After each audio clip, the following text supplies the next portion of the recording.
दोस्तों, दिनाक्षी short hand में आपका स्वागत है। अगर आप चैनल पर नए हैं तो चैनल को सब्सक्राइब करें और बेल आइकन जरूर दबाएं। इस डिक्टेशन की एडवांस आउटलाइंस और वाक्यांश आप हमारे पेड बैच से प्राप्त कर सकते हैं। हमारे पेड बैच में आपको प्रतिदिन सभी डिक्टेशंस की एडवांस आउटलाइंस और वाक्यांश दिए जाते हैं और कुछ ऐसी डिक्टेशंस जो केवल पेड मेंबर्स को ही प्राप्त होती हैं। हमारे पेड बैच को ज्वाइन करने के लिए और बैच के बारे में संपूर्ण जानकारी प्राप्त करने के लिए आप डिस्क्रिप्शन बॉक्स में दिए गए मोबाइल नंबर पर व्हाट्सएप कर सकते हैं। इस डिक्टेशन की डेमो आउटलाइंस आप हमारे टेलीग्राम ग्रुप से प्राप्त कर सकते हैं। तो चलिए डिक्टेशन को स्टार्ट करते हैं। डिक्टेशन 5 सेकंड बाद स्टार्ट होगी। Ready, start. यह देखना दुखद, दयनीय और शर्मनाक है कि मणिपुर को लेकर देश दुनिया में तो चर्चा हो रही है, लेकिन भारत की संसद में नहीं। यह चर्चा न हो पाने के लिए जिम्मेदार है क्षुद्र राजनीति और एक दूसरे को कटघरे में खड़ा करने की प्रवृत्ति। संसद के 3 दिन बर्बाद हो गए, लेकिन मणिपुर पर चर्चा शुरू नहीं हो सकी। इसलिए नहीं हो सकी क्योंकि इस पर सहमति नहीं बन पा रही है कि चर्चा किस नियम के तहत हो। क्या नियम विशेष पर चर्चा करने से मणिपुर के हालात यकायक शांत हो जाएंगे?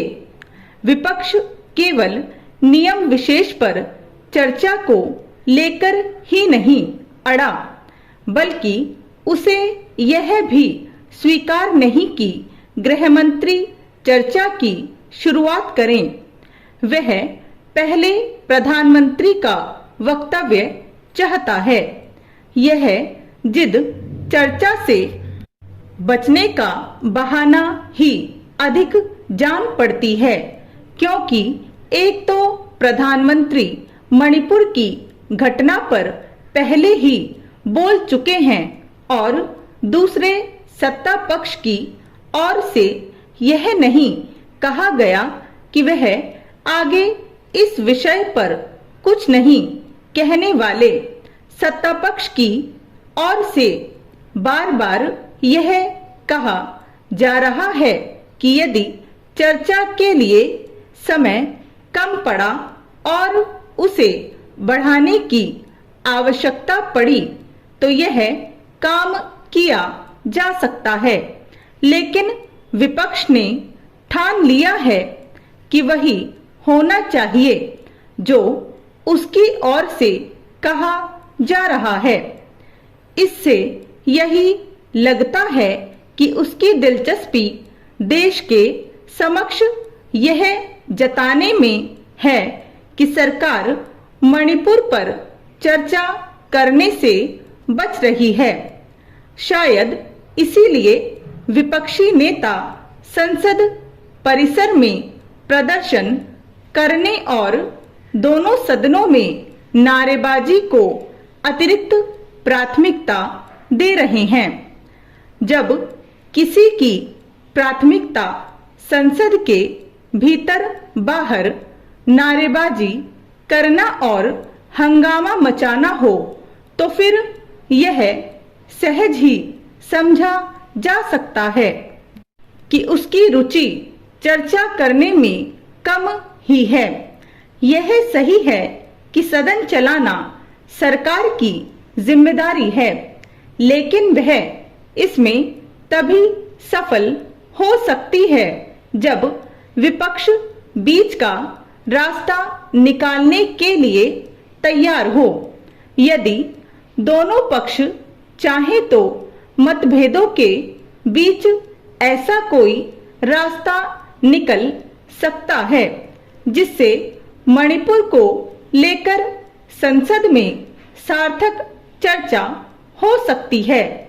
निसंदेह ऐसा कोई रास्ता निकालने में जितनी गंभीरता सत्ता पक्ष को दिखानी चाहिए, उतनी ही विपक्ष को भी।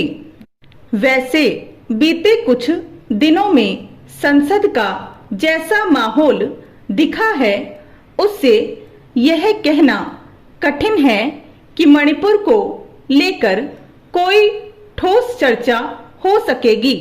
यदि वह होती भी है तो लगता नहीं कि वह स्तरीय और देश को आश्वस्त करने वाली होगी, क्योंकि सभी राजनीतिक रोटियां सेकने के फेर में दिख रहे हैं।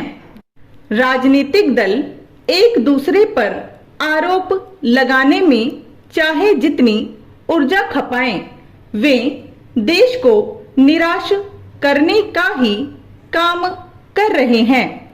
वास्तव में संसद में गंभीरता जताने के नाम पर जो कुछ हो रहा है वह किसी तमाशे से कम नहीं।